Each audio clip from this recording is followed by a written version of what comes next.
taking a look at one of their typical sales orders. If we go out and we look at one of their sales order, here's what the sales order looks like when it comes in.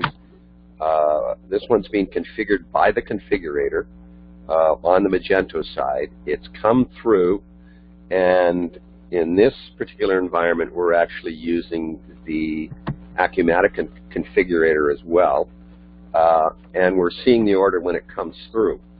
And so we see items here that are configurable. Now, the item that we're going to concentrate on, this one here, is this item here, and it's a. If we just go in here, I'll see if I can. Let me just check something here. Hey, Greg. Yes. If you don't mind, I'll interrupt you for just a minute. Yep. Just to make sure that you know what we're really looking for today. And you're probably gonna hit on it, and maybe provide a little bit more of a broad overview as well. But we have a specific client who is, they're an existing customer now using a different software. They're using Sage 100. And what they need to be able to do in Acumatica is basically have a sales order with a bill of material or a kit that is referenced on that sales order and exploded on the sales order.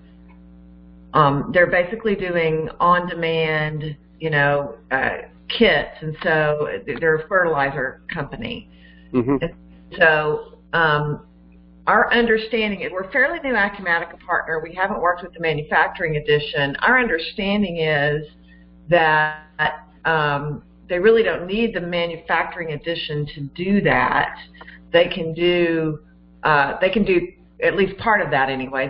They can have a simple bill, but Acumatica is lacking in the area of being able to explode that bill or kit on the sales order so that they can print what they call blend tickets, or we would call them picking sheets, at the time of the sales order.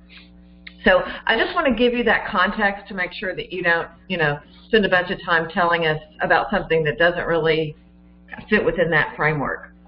Right. Okay. Well, that's interesting. So if we were to look at a sales order, we would have a top level item, which might be 50 bags of XXX fertilizer, and then below that you would have maybe a percentage of some ammonium nitrate, 14%, some kind of phosphorus one, 20%. You would have that kind of a breakdown of it. But they're only going to be invoiced at the higher level item. So they're only going to be invoiced for 20 bags, but they just want to see what is going to go in that, and ultimately they want to get it a document to somebody in the back shop who's going to blend this and prepare the order. Would that be a correct assumption? That is correct, and the only difference is it is not bagged product. It is by the truckload. They come in the topper trucks and spreader trucks, and it is by the truckload. So it's blended at the point in time that the truck shows up and blended to specifications. Right. Have you seen the product configurator for Acumatica? Now, we're not actually product configurator is an Acumatica product, but I think it goes hand in hand with what you're looking for Acumatica to do in terms of the front end. So if we went to a sales order,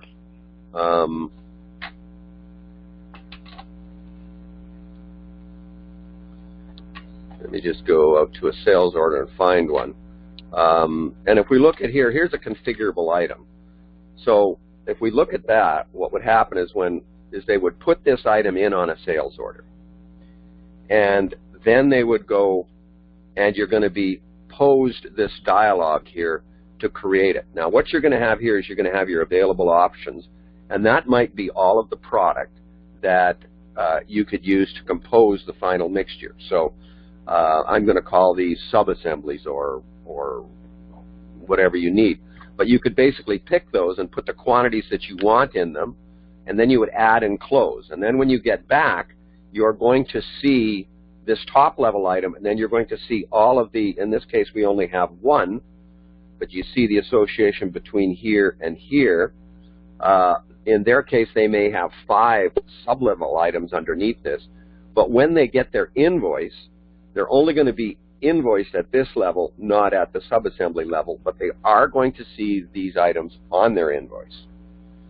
So I think that's a way of getting what you need. The first step, what you need, is getting an ability to quickly configure that product and to get it documented and to get it on the sales order and to get it visible on the invoice as well. That's one requirement that you need, and that's done not by our light manufacturing product, but by the Acumatica Configurator. The second component that you're going to want is you're going to want the ability to be able to manufacture that. So when we come in here, if we imagine that this is our fertilizer and this is our fertilizer subcomponent that we have here, what we can do is we actually make a we actually create, when we go through an operation that's called triage for every order, and we do that automatically. We can set that up as a process screen, and what it does is it basically looks at all these orders and says, oh, okay, this is an item that is in this case, a configured item that needs to be created by the production department, so we'll create a production order for it. And that's what's happened here. In this case, it's gone through an action that we call triage, and it's already done, so it's disabled in this case. But what it does is it creates a production order. So now the production order is really a back office tool or a shop tool, a way for the front office and the back office to communicate what has to be done. So if I look at the production order, it's going to show me everything I need here, and that might be my materials, it might be any special instructions that I have, might come through in notes or in terms of packaging and doing all that.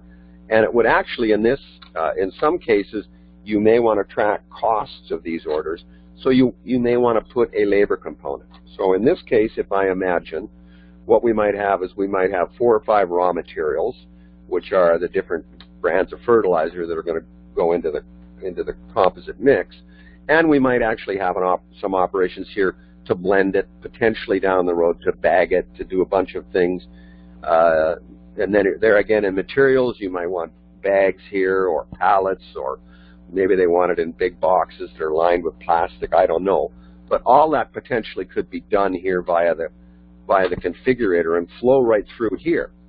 And what we actually can do is we actually end up, in this customer's case, automatically printing out what we want. This prints at a printer in the back shop, and people in the production department just go over and do that. All this happens in an automated process in this particular environment. Now, if you're blending by the truckload, I think you would generally trigger these things off manually, because it wouldn't seem to me you'd have that many truckload orders in a day. Or in this case, you could have hundreds of binding orders, but you might have less in your environment. And then once that's done, go ahead. There are often, during peak seasons, spring, there are often 80 to 120 trucks that come through that plant in a day.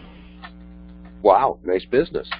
Yes, it is, and it's all on demand. And I mean, they may not get the order until they're left an hour before the truck is being sent.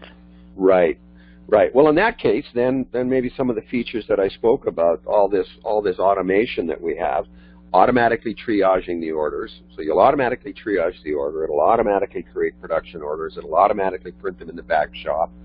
And as long as you pull one out that's on the bottom of the pile in the printer, that would be the next order that was actually gone in the system. So how you organize all the orders you have, that's a detail that they'd have to work out.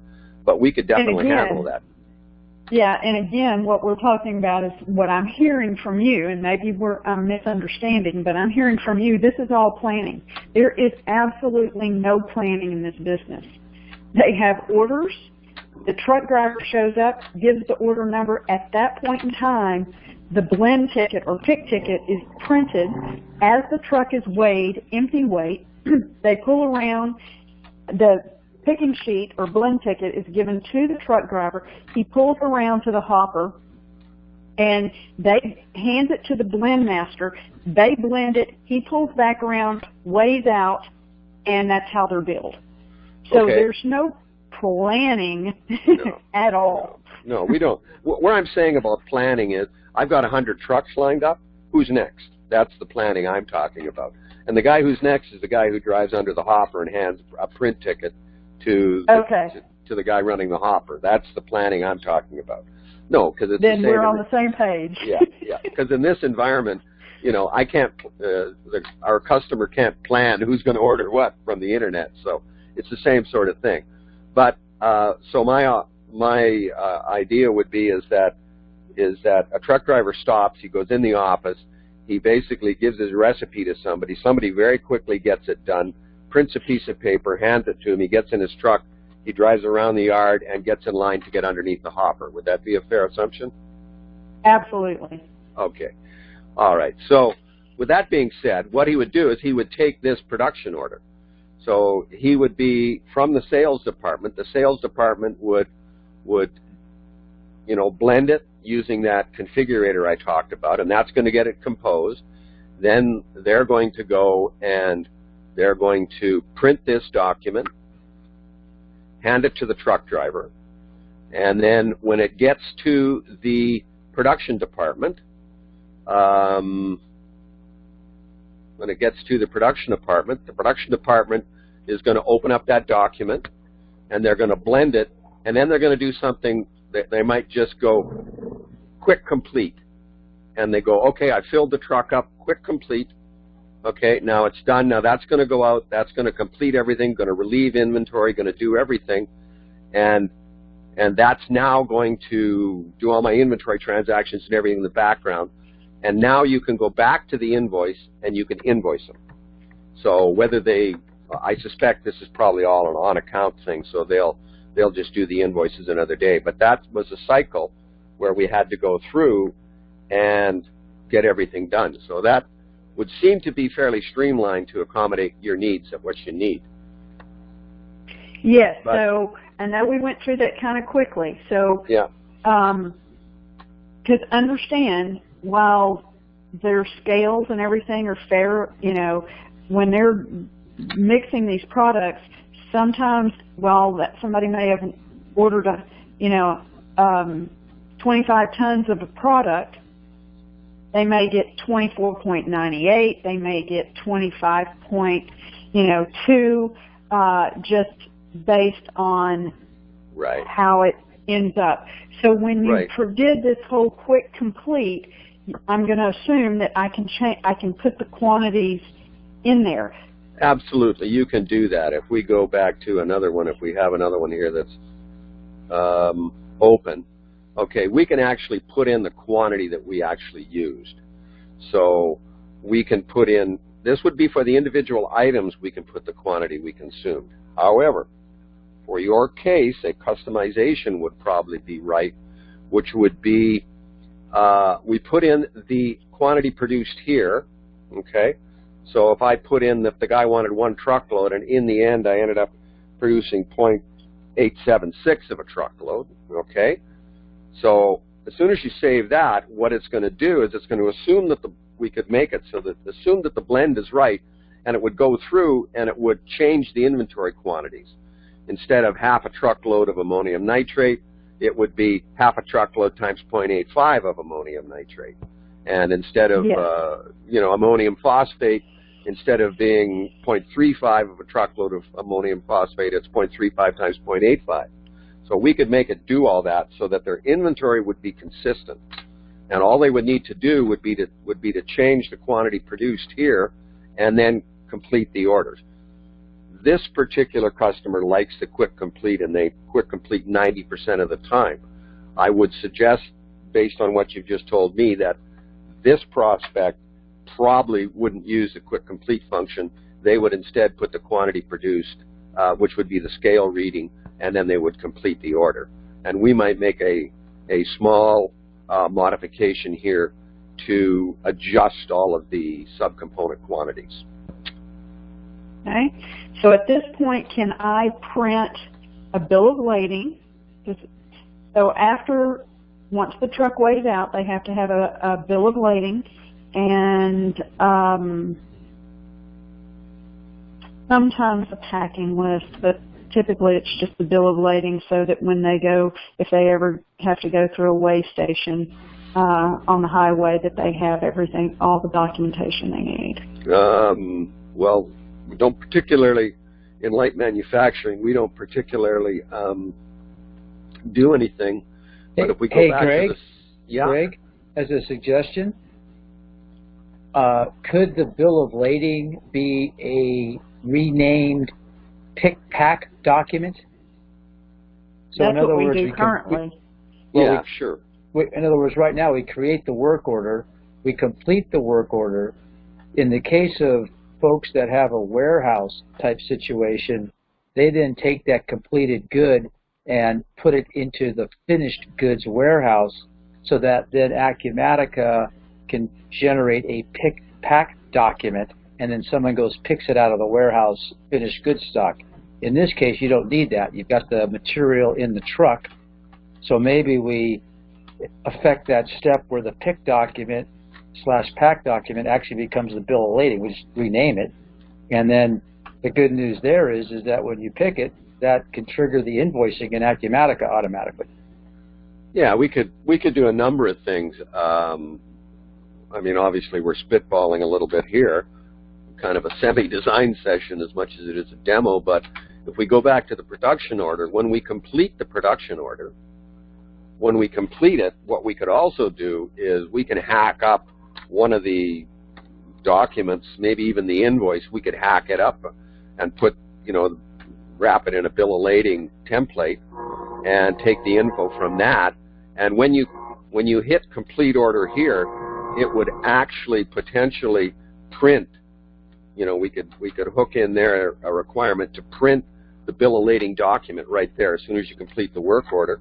So the guy in the scale house says just a minute, and he would hand the guy his bill of lading right there, and it's got his weight, we could print him 2 documents if you want, which would be what his shipment contains, and then we could give him a detailed bill of lading, because if I remember bill of lading, it's got all sorts of legalese on it about trucking and stuff. So and then behind the scenes on the debits and credits, you're now able to set Acumatica up to invoice in the manner that you want. Meaning right, and here we create see the invoice directly, or you could schedule all the invoices to go out automatically to the accounting departments of all these companies and email them. You've got all sorts of options, right? One is just do it manually, or the other is to use the scheduling and platform tools within Acumatica to get those invoices out. Right, because the invoicing, once the order is shipped, I assume that we follow this, then the accounting department comes in the following morning and and reviews the invoices and sends them out as necessary. So. Sure, that's standard Acumatica, and there's a bunch of different invoicing, techniques and processes that people might implement, but yeah, that's not my concern. yeah. One thing I just wanted to show you was that one of the things we do is in the back thing here, you're seeing all of the transactions being done. So these are all your inventory and your financial transactions that are all being done. Moving it from accounting bucket to accounting bucket in the background. So you can see how the production order distilled right down, and you begin to see the journal transactions that are underlying that production order. So I just wanted to show you that, because we've been asked that question before: does it keep track of everything? And the answer is, of course, it does. Okay. My biggest. Go ahead, Jim. Well, I was just going to say the other thing, and do they ever run out of raw material? Because this thing makes sure that the raw material is available too.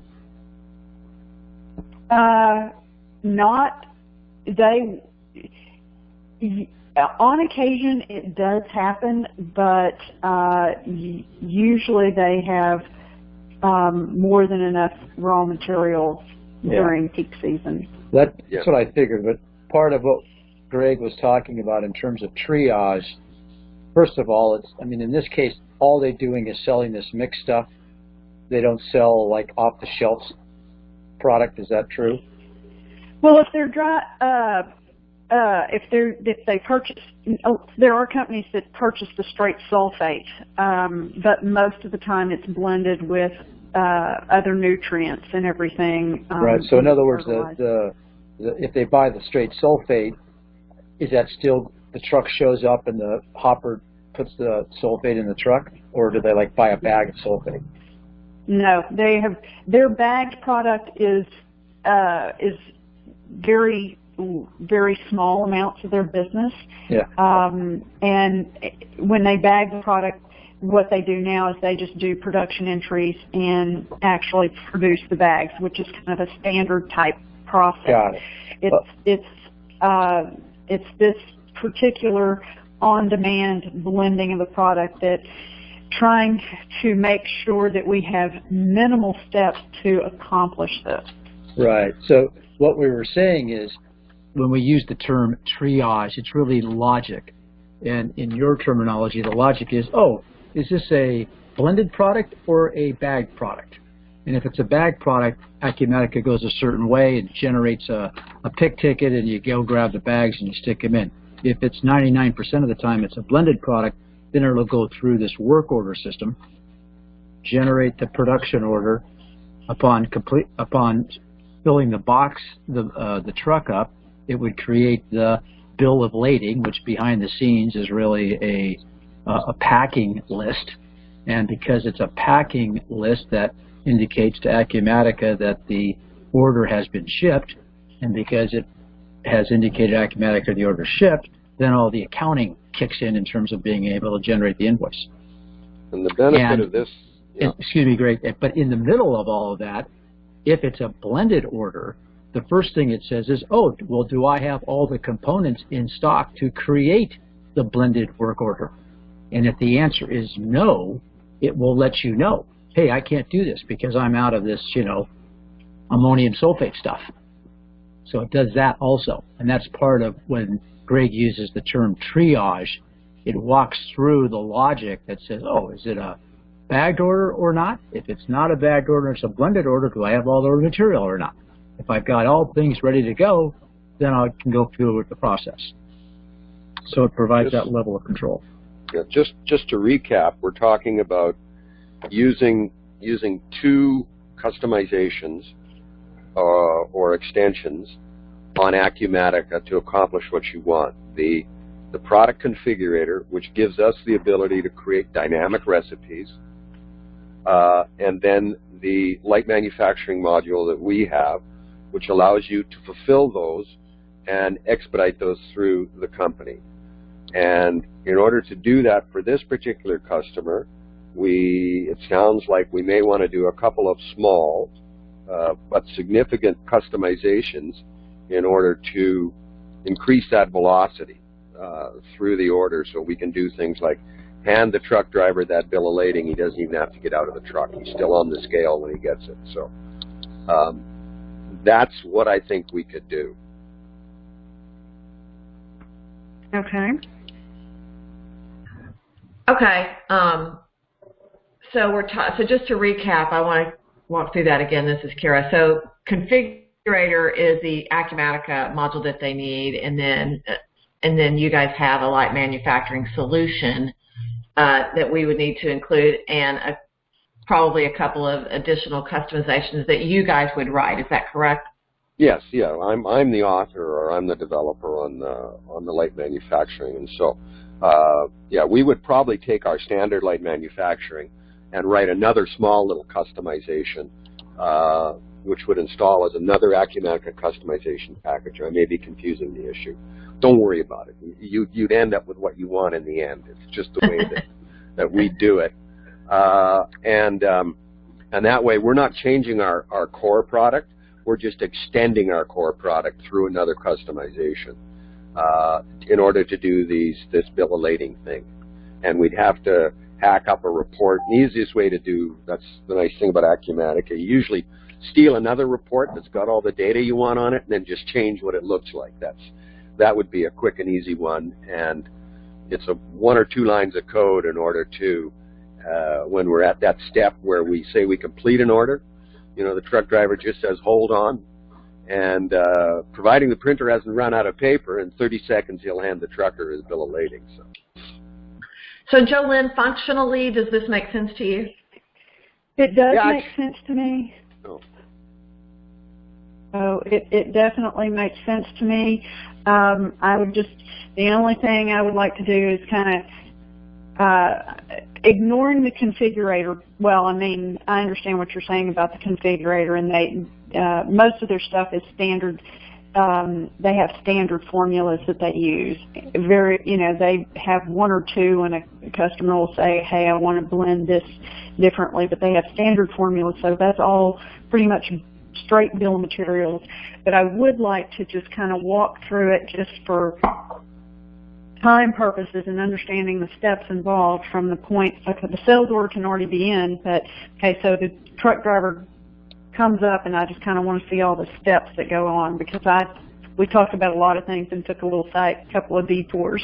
So. Right. Well, the steps would be, let me just write some numbers down here, and And while you're writing, let me just. This is Kara. Just want to make sure also, once you go through that, and then maybe this is a topic for Jim, I'd just like to talk about how we engage with you to work with this client when we're done with the, Sure. kind of the walkthrough portion of this. How do we, provide budget numbers for this? And then how do you engage with us to help us show them what you can do that's already developed, show them that process. Got it. Oh, okay. What I'll do is either by phone, maybe somebody out in the field, or even the trucker when he's in the field, either phones in or walks in to the sales office. And so then they've got an account or whatever they are. They come in and they go, okay, they put in their info. And they go, okay, what product do you want? They'll say a product number here, or they'll have some way of identifying it here. If I get the right one here, we pick one here, and then you noticed immediately after I put that product in, it popped up, and it posed me a dialog here, which is where I'm going to compose the blend. So the guy's going to say, yeah, I want that 70-30, same thing I've had before. If you've given that option, you could copy his order, or you could actually create a new one here. So this would have rules and everything, so I would go through and I would put, you can put, there's mins, maxes, there's all sorts of stuff. I don't want to get too much into this. This is not my product. I don't know it very well. But I know that this would have the capability to allow you to dynamically create those recipes. So that being done, you go through and you've composed your item, and so it's on the sales order. So the guy says, yeah, that's good, that's all we want. So then your next step would be to go to the sales order, okay, and then you triage the order. Now, the guy says, okay, we got it. He tells the trucker, okay, we got it. By the time you get over to the shack, the order will be over there. Or you get over to the hopper, the order will be over there and the operator will have it. So then you'd hit triage order, and it would go through, and it would take that information that was in the sales order, and it would configure or it would create a work order. Let me just find one here that's not canceled. Okay, it would create a work order, and that work order is over at the blender or the hopper before the truck driver gets there. The operator pulls that up, and says, okay, sets his dials, whatever, and the guy goes on the scale. He gets the guy's tare weight, and he starts the hopper going, and he starts filling it and filling it and filling it, and he either fills it till the truck's full, or he fills it till he's reached the quantity that was ordered, or he fills it till he runs out of one of his materials. Anyway, he's going to have a weight on the scale. So he takes the gross weight, subtracts the tare weight, and he puts it in here in produced quantity. Here's where we put a little customization in there. If produced quantity is not equal to the planned quantity, and it goes through and it readjusts all the products in proportionally that went in that blend. Okay, and then so it'll do that. Then he hits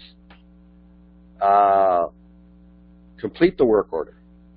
When he completes the work order, the wheel will spin for a minute or two, and he'll say, just a sec, hang on, I'm going to get you your bill of lading. He's going to walk over to the printer. He's going to, as soon as that's completed, it'll automatically print the bill of lading.